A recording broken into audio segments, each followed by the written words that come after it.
Assalamualaikum warahmatullahi wabarakatuh. Hai anak-anak semua yang sedang belajar di rumah, walaupun terasa berat, tugas menumpuk, tetap semangat, tetap sehat, tetap bahagia.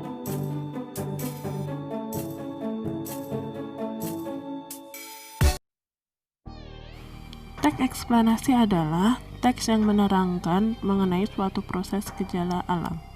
Seperti teks yang membahas mengenai gunung meletus, gerhana, dan arus listrik. Susunan teks eksplanasi terdiri dari pernyataan umum atau pembukaan, deretan penjelas atau isi, dan penutup atau kesimpulan. Lebih jelasnya, yuk perhatikan teks berikut mengenai gerhana bulan. Pada paragraf pertama merupakan pernyataan umum atau pembukaan yang membahas informasi singkat mengenai gerhana bulan. Pada paragraf kedua merupakan deretan penjelas atau isi yang berisi mengenai fakta-fakta dan proses terjadinya peristiwa. Sedangkan pada paragraf terakhir merupakan penutupan atau kesimpulan. Kita akan mulai membahas dari paragraf pertama, yaitu yang merupakan pernyataan umum atau pembukaan. Biasanya pada paragraf ini berisi informasi singkat tentang apa yang akan dibicarakan pada suatu teks bacaan, atau biasanya definisi atau kejadian yang terjadi di masyarakat. Contoh pada teks gerhana bulan ini, pada paragraf pertama berisi mengenai fenomena gerhana bulan yang sering dijumpai atau sering terjadi. Bagian yang kedua adalah deretan penjelas atau isi yang berisi penjelasan urutan peristiwa yang berisi fakta-fakta yang dijelaskan secara bertahap atau berurutan. Contohnya pada paragraf kedua, teks gerhana bulan ini menerangkan mengenai proses atau urutan terjadinya gerhana bulan.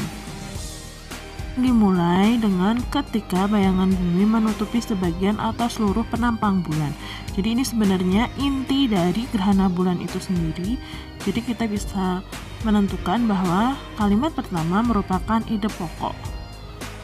Kalimat lain merupakan kalimat penjelas dari ide penjelas karena memuat informasi yang lebih rinci mengenai gerhana bulan.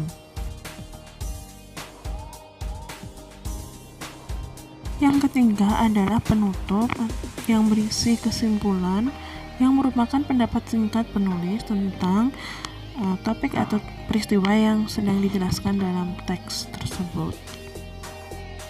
Pada teks gerhana bulan ini, penulis membuat kesimpulan bahwa sebagai seorang muslim disunahkan untuk melakukan sholat gerhana ketika melihat gerhana bulan, karena bisa diamati dengan mata telanjang. Penggunaan tanda koma. Yang pertama digunakan untuk merinci. Contohnya, saya, Ani, dan Dion berjanji untuk bekerja sama. Tanda koma diletakkan setelah kata yang dirinci dan sebelum kata dan. Yang kedua, tanda koma digunakan untuk menghubungkan dua kalimat dengan kata tetapi, melainkan, sedangkan, kecuali, dan yang lainnya. Perhatikan contohnya sebagai berikut. Kalimat pertama, saya ingin mengikuti liburan sekolah itu. Kalimat kedua, ibu tidak mengizinkan saya. Jika digabung menjadi saya ingin mengikuti liburan sekolah itu, tetapi ibu tidak mengizinkan. Koma diletakkan sebelum kata tetapi. Yang ketiga, tanda koma digunakan untuk memisahkan kata tanggapan atau ajakan seperti oh, ya, wah, aduh, ayo, dan lain-lain dari kata lain dalam satu kalimat. Perhatikan contoh berikut. Oh, aku kira kau tidak jadi ikut. Ayo, kita jaga kebersihan. Yang keempat, tanda koma digunakan untuk memisahkan kalimat petikan langsung dari potongan kalimat lainnya. Agar lebih jelas, perhatikan contoh berikut. Dia berpesan padaku, koma, tanda petik, jangan meletakkan barang sembarangan, tanda petik, titik. Tanda petik merupakan tanda bahwa kalimat tersebut diucapkan secara langsung. Kalimat tanda koma digunakan untuk membedakan antara nama dan gelar.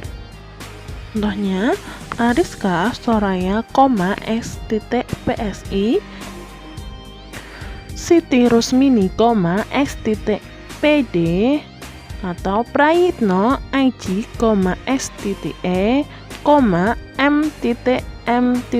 Tanda koma digunakan untuk memisahkan gelar yang ada di belakang nama dengan namanya ya.